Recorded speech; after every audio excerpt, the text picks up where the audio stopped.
Semua tutup mic. Okay. 3, 2, 1. Ladies and gentlemen, good morning everyone. Today we're going to have a very interesting forum which consists doctors, datos and also PhD students. So today we have a topic which is very crucial in this country, which is the inefficiency of smart transportation in Malaysia. So I could explain what is a smart transportation system.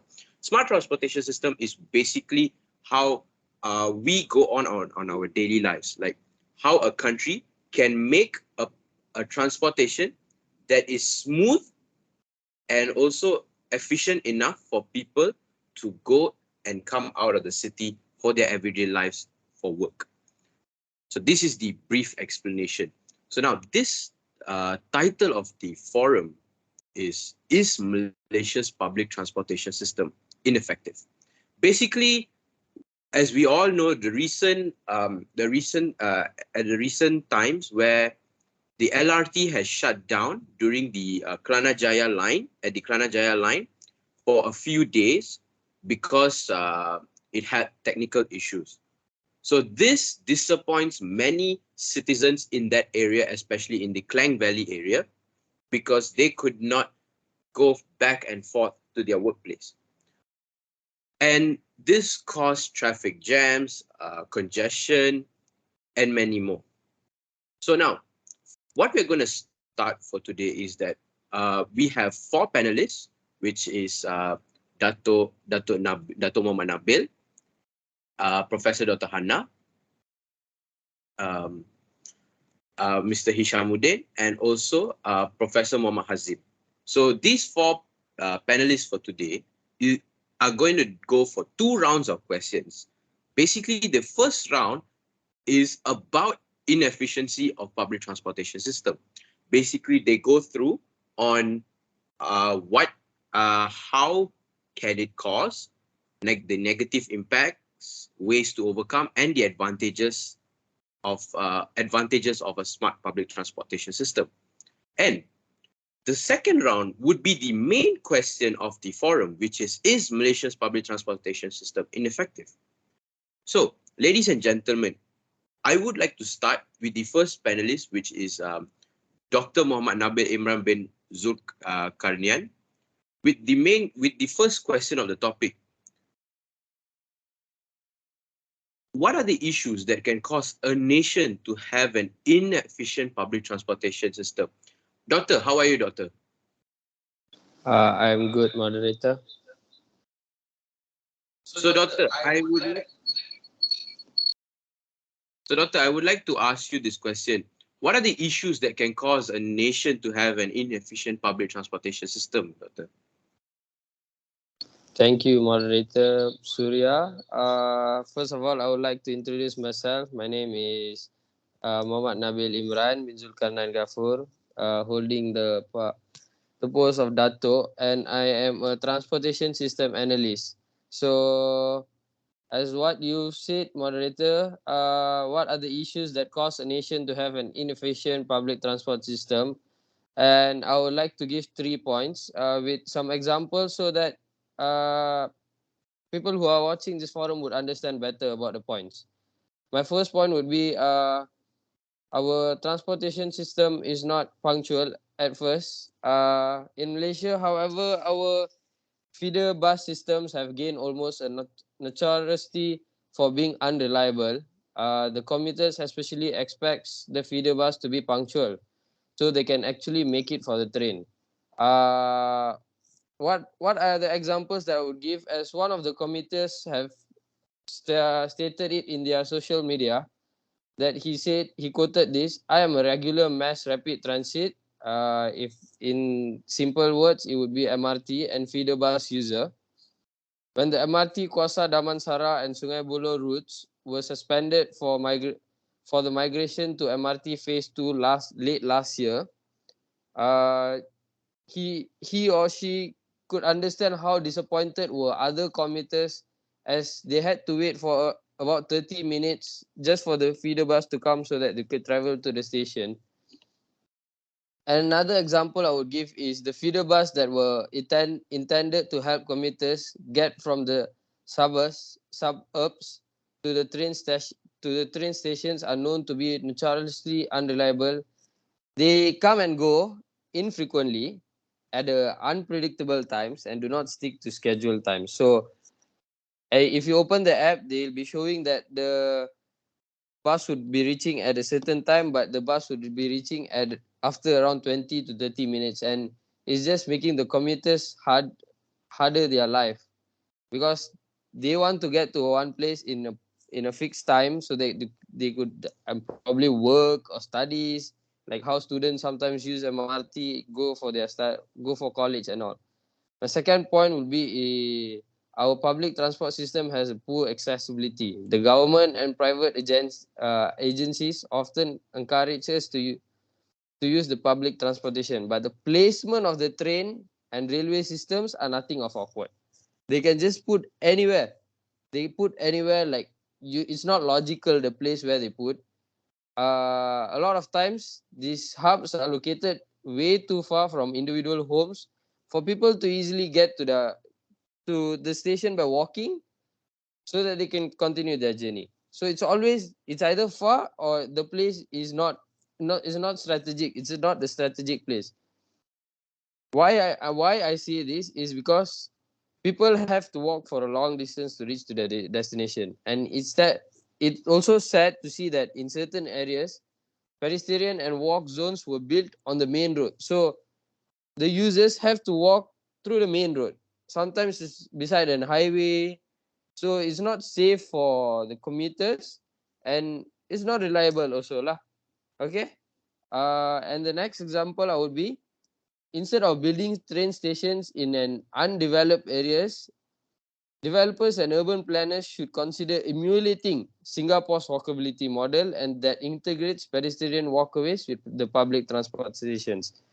How in Singapore, the government and private agencies, they build pedestrian walkways so that the commuters can easily access to the train stations, even it's a underground station or it's an open station. They can easily access and they can get to their journey. They can continue with their journey and get to their location. My third point would be why the public transport system is inefficient, because the issues is monitoring app is also unreliable. The current version app don't tell the users the real time of a bus location and the train time. Sometimes it's always Dato, sorry five to minutes interrupt, late. Dato. I have a question, Dato. Dato, what is the current monitoring app in Malaysia right now? The current monitoring app that I've heard about is Move It and then Rapid KL. That's so far I've heard about it, and I've also analyzed about it. Uh, Both of the apps, they don't show the real time of the bus and train. Sometimes always 5 minutes late. The train will arrive 5 to 10 minutes late, and the estimated time of arrival they put in that also is not accurate. This tends makes the users to just drive or ride their own vehicle to the train station, as they can plan their journey more wisely. Because if you take a bike and go to the train station, you could reach there in 5 minutes or 10 minutes. But if you wait for the bus, it's always late. Like the moderator asked, what app? A Prasarana own mobile app, which is the Rapid Care app, needs to be more user friendly and include more features. How I use the app, I'm a regular mass transit MRT user. The app is not reliable at all, I would say. The features there is not enough. How the users want a future where you can just top up your card through the app, not go to the station and top up. Because now it's everything is on your phone. Everything is on your phone. You pay, you go to a restaurant, you pay with your phone. You use QR. So it's more user friendly if they can have that feature in the app. And people users have also complained to me that the reliance on touch and go cards, which only accept cash payments for fare payments. Same like how I go to the train station. When I use train, I have to bring a cash. And we are trying in this 21st generation, we are trying to not to use cash. We are trying to be cashless. Everything is in online. We pay through online and all. And yeah, that's my 3 points for issues that cause a nation to have an inefficient public transport system. Thank you. Thank you so much, Dr. Datuk Muhammad Nabil Imran bin Zulkarnain Ghaffur. Very good points that he have brought up today. There were 3 points that were stated. Firstly, that the public transportation system would be not punctual, would have poor accessibility, and the monitoring app would be unreliable. So these are the in my beliefs, these three things are would be one of the main factors that could be one of the main factors that could cause a country to have an inefficient public transportation system. But now I would like to go to the next panelist, would be Professor Dr. Hana Sabrina. So she is a professor in the Department of Geotechnics and Transportation Engineering in University Kebangsaan Malaysia. Is that true, Dr. Hana? Yes, yes, that is true, Mr. Okay, Moderator. very good. So now I would like to ask you this question, Dr. Hana. What are the negative impacts of inefficient public transportation system? Okay, thank you, Mr. Moderator.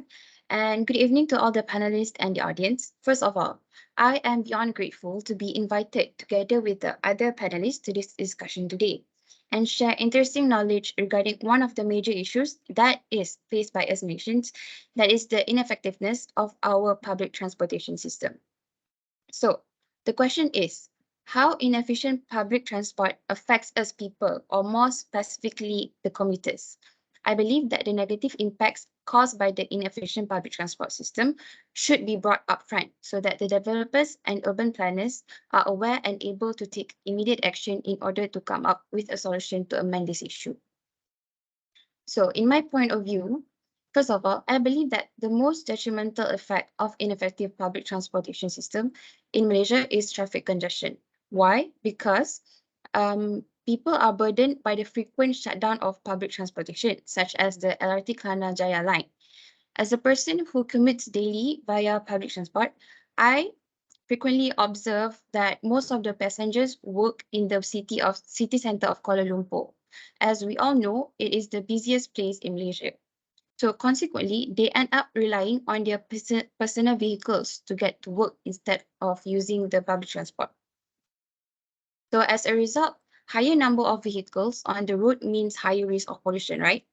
But it turns out that when these people rely on their vehicles to reach to their destination, they don't seem to realize that their travel times are longer compared to when they are commuting by public transport. I've read up online, a portal reported in May 2022 that traffic congestion had worsened up to 74% in the city. And at the same time, this leads to the environment becomes more polluted due to the increased fuel consumption by these vehicles on the road. Second of all, ineffective public transport can have significant economic impacts on individuals and also society as a whole. For individuals, it can lead to increased travel time and costs, which can reduce disposable income and also overall standard of living. This means that this can also make it difficult for people to access job opportunities, education, and other essential services, which can have negative impacts on their economic well-being. Also, on the other hand, on a societal level, ineffective public transport can also lead to reduced productivity and competitiveness. This means that it can make it more difficult for people to get to work and for businesses to transport goods and services. So in addition, it can also limit access to certain areas and opportunities, leading to economic disparities and inequality. So therefore, I believe that improving public transport can have positive economic impacts by reducing travel costs and times, increasing access to job opportunities and essential services, and also contributing to a more productive and competitive society. I guess that's all from my point of view. Thank you. I'm passing back to you. Mr. Moderator. Thank you so much, Professor Dr. Hannah. So now, what did she explain the negative impacts was?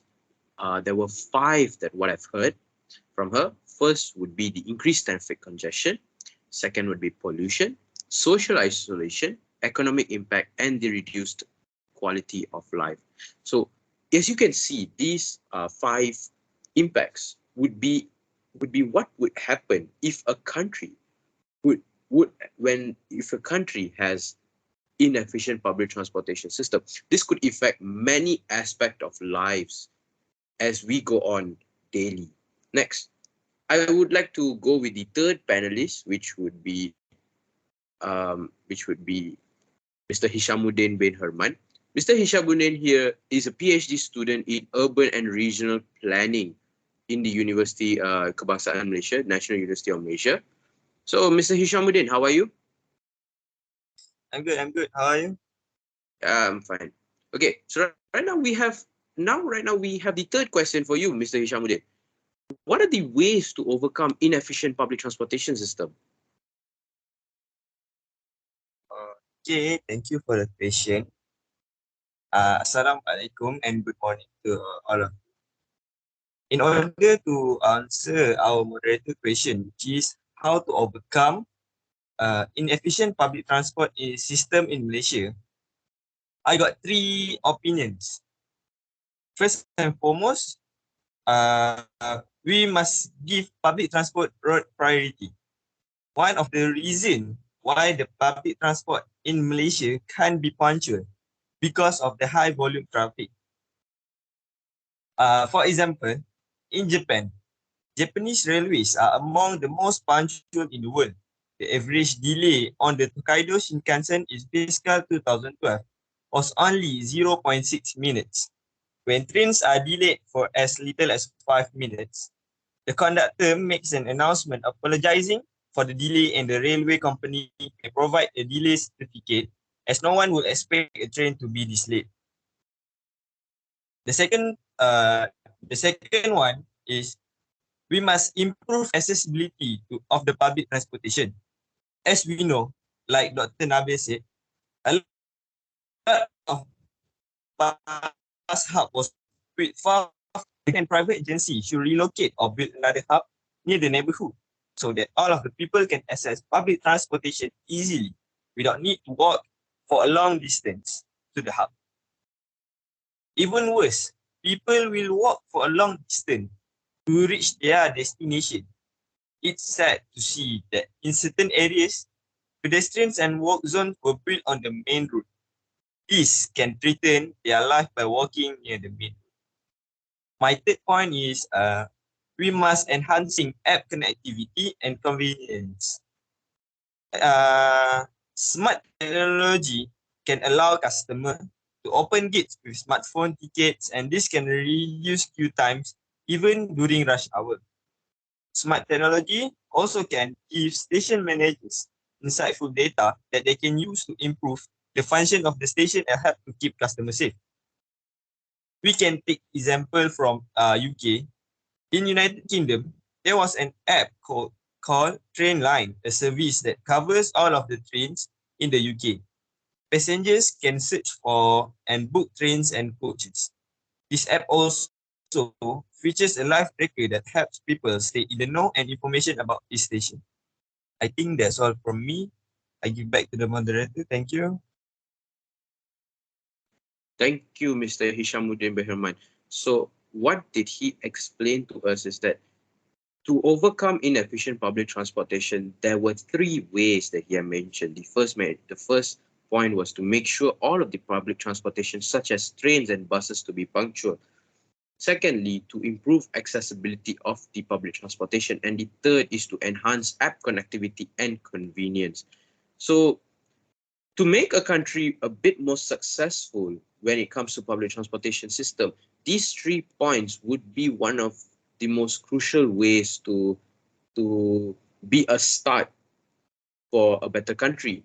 Next, we would be going to our final panelist for today. That would be Professor Muhammad Hazeem Azman. So Professor Muhammad Hazeem here is the International Public Transport Research Leader and the Policy Advisor. Is that true, Professor Hazeem? Yes, it is true. Okay, so I have a question for you for today. It's a very simple question. What are the advantages when a country has a very efficient public transportation system? Okay, thank you, Mr. Moderator. Assalamualaikum warahmatullahi wabarakatuh, and very good morning to all the panelists and the audience. First of all, I'm so glad to be one of the guests here. So, based on the question Mr. Moderator gave to me, which is about the advantages when a country has a very efficient public transportation system. So, my first point here is it will improve community health. Why? Because cities with integrated public transportation system will improve the air quality since less fuel is burned. The excessive number of cars that coming into a city does have harmful effects on nature and also human health. The exhaust gas that coming out from the cars or lorries are damaging the air quality and also emitting harmful particles, which increase the risk of respiratory disease and can also negatively affect people's health. So what I'm trying to say right now is by having a very efficient public transportation system, it will reduce the air pollution and also give positive effect on people's health. And then my next point here is by having a very efficient public transport system, it will also save time, money, and also reduce stress.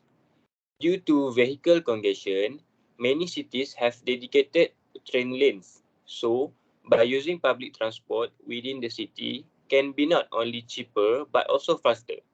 Why I said it is faster?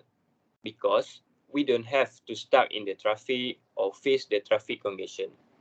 I mean, like, no one likes to be stuck in traffic, right? But rising population demand improvement in road infrastructure that can be costly and also take a lot of time. Why I say it is cheaper? Because we don't have to pay road tolls or also fuels. Especially when we don't need to worry about finding a parking space or how much it will cost when traveling on public transport. Besides that, we also can sit and relax or read a book or even get some work done on the bus or train, which is more practical way spending our time while commuting. And then my last point here is one of the most technical benefits of public transportation is the ability to outfit public transit vehicles with alternative fuel sources. Or in another way, I would like to say is it will improve fuel efficiency. This is because some systems are completely electric or utilize renewable resources for fuel. Even compared to other gas-powered vehicles, public transportation is better in terms of fuel efficiency. The average kilometers per gallon multiplied by the number of private cars on the road versus transit bus or train show less fuel is consumed when using public transport. I think that's all from me. I give back to Mr. Professor Moderator. Hazeem, Mr. Hazeem, I have a question before you could end your question here. When you said that public transportation could use a fully electric vehicle, do you have an example of fully electric public transportation vehicles that is running in this world? Running in this world. In Malaysia, I don't think it is still have, but I think as example, we can take from the Hong Kong city or China, which is have a bullet train that completely using fully electricity. Thank you, Professor Hazeem. So right now, what he has explained is that there were three advantages occur when a country has a very efficient public transportation system. Firstly, it will be to improve the community health, save time, money, and reduce stress, and also to improve fuel efficiency. So these points would bring the best out of a country when when that particular country has a very efficient public transportation system. Right now, thank you so much, Professor Muhammad Hazeem. Now, we would go to the second round of questions for today, which would be the main question, where all of us would want to wait for the main question, right? We want, we already have heard the introduction of inefficient public transportation system, or we could say smart transportation system. So now, the main question I would like to start with Dato Muhammad Nabil. Is Malaysia's public transportation system ineffective? Thank you, Mr. Moderator, for the question. The question that was given was, is Malaysia public transportation system is ineffective? From my point of view, I would say I would agree with that because it's actually ineffective. As a train user, I am talking about the current situation. I'm not going to go to the future or to the back. So I'm going to talk about the current situation. So it's ineffective. Why I say that? Because as a train user, first of all, I would say the train times are not correct. And the times between trains, one train, another train, and it's very long. And if you miss one train, to get to another train, it will take about 10 to 15 minutes. And it's not efficient for the commuters. So that makes the public transportation system ineffective. I hope all of you all understand that. That's on MRT. And if you go to KTM, KTM is much more even worse than that. Why I say that? Commuter, a time between one train to another train is, if I say that 5 to 10 minutes in MRT is bad already, if it's in KTM, it would take around 20 to 30 minutes. Sometimes it can go to an hour. And it's just making commuters' life harder and harder. That's on trains. If I would like to talk about bus also, feeder buses, or if like I'm living in the city center of Kuala Lumpur, there's a lot of types of buses. And in Selangor, they have Go Selangor bus. In KL, they have Go KL bus. And as I've heard, in Petaling Jaya area, they have PJ free bus where they give. But all these buses, they are inefficient. They are not effective. From my point of view, it's not effective. Yes, it's cheaper, but it's not effective on time. I'm talking about the time. It's not effective because they have no special lane. They go through the same road as the car users use. And when the road are jammed, they get stuck in the jam. And we as the user, I as the user, or we as the user, we can't get to our location on time. So my point of view, it's ineffective. That's my examples. That's my point of view, and I would be really happy to hear other panelists' point of view also. And like I said just now, I'm talking about the current situation, and I hope in future our country's public transportation system will be effective so that everybody can use it properly. Thank you very much. Thank you, Dato. Thank you, Dato Nabil. Next, we will go with Professor Hana. Professor Hana, is Malaysia's public transportation system ineffective?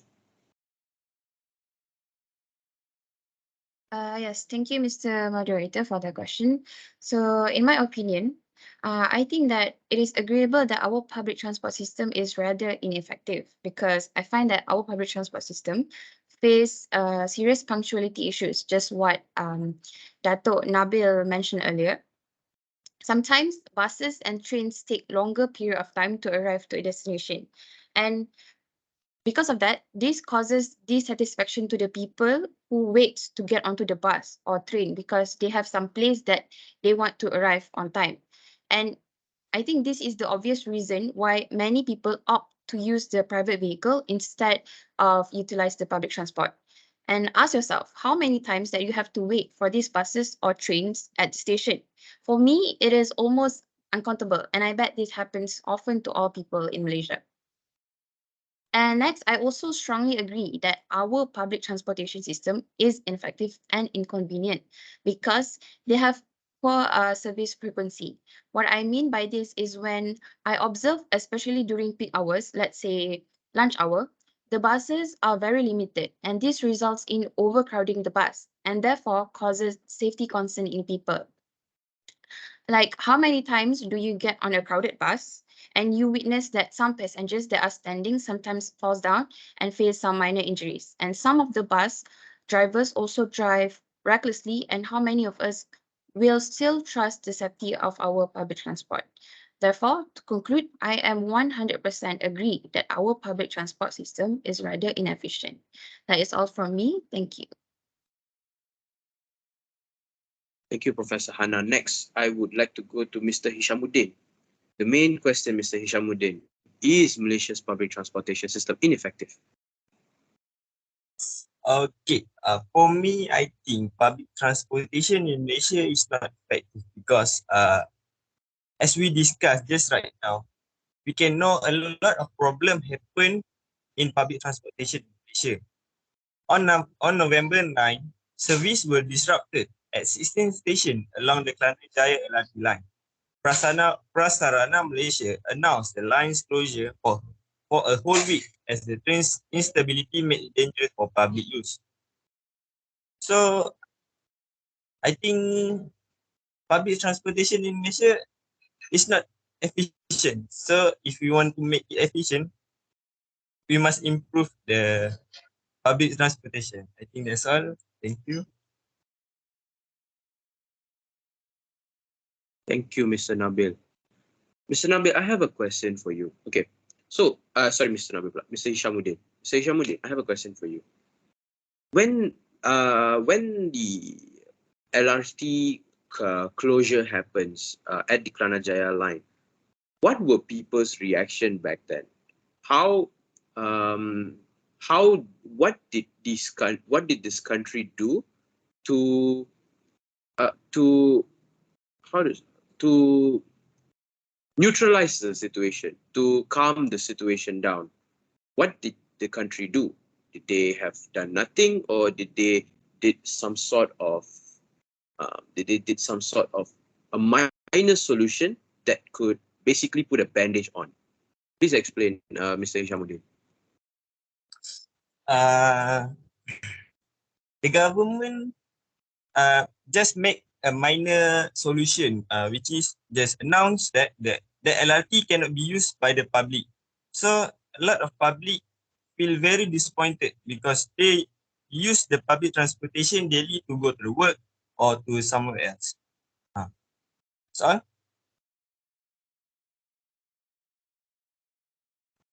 Okay, thank you, Mr. Hishamuddin. Next, to the last panelist, that would be Professor Muhammad Hazeem Azman. Professor, the main question, again, I would like to ask for the fourth time. What is the, is Malaysia's public transportation system ineffective? Okay, thank you, Mr. Moderator. So, in my point of view, I would say that in our country, Malaysia, still does not have efficient public transport system. Why I say like that? Because based on what I just read on the newspaper, it's about one of the regular mass rapid transit and feeder bus user. He said that he could understand how disappointed commuters were as they had to wait 30 minutes for the feeder bus because the MRT Kuasa Damansara and Sungai Buloh roads were suspended for the migration to MRT Phase 2 late last year. He also said that taking a bus may not be a good idea because bus have no special lane and can get stuck in the traffic. So I want to talk about the bus because in our country, bus still not have the special lane compared to other country in another world, such as China that have special lane for the bus. So when there is no special lane for the bus, it will cause the lack of space. So when there is no space, congestion may occur more and more. So when congestion occurs more and more, which will indirectly cause dangerous and increase the risk of accident among road users. So I think that's all from me. Thank you. Thank you, Professor Hazeem. So right now, the four panelists have already give their own points to the main question. So based on our panelists, we could learn a thing or two on the causes of a nation to have inefficient public transportation system. Like Dato' Nabil stated, that it's not punctual. We could also learn the negative impacts of an inefficient public transportation system. Like Professor Hana stated, that it could cause heavy pollution, could bring a country to downgrade its environment system. Now, furthermore, we could also learn ways to overcome it, and finally, the advantages of having an inefficiency public transportation system. Based on the question of the forum, is Malaysia's public transportation system ineffective? I would have to sadly say yes. It is ineffective. Based on an issue that caused thousands of people to suffer is proof that Malaysia's public transportation system is ineffective. In my opinion, why do we say that? Why do we say that it is ineffective? Because if Malaysia could not bring a proper solution or possibly put on a bandage to temporarily solve it, is already shown that Malaysia is ineffective on their public transportation system. Now, in order to be a developed country, Malaysia should start to provide initiative to implement a smart transportation system based on the mayor of Bogota, Mr. Gustavo Petro. A developed country is not a place where the poor have cars. It is actually where the rich uses public transportation system. And as for it, the forum has come to an end. My name is Surya Nadarajan, and I'm a media presenter from the News Straits Times. Thank you very much.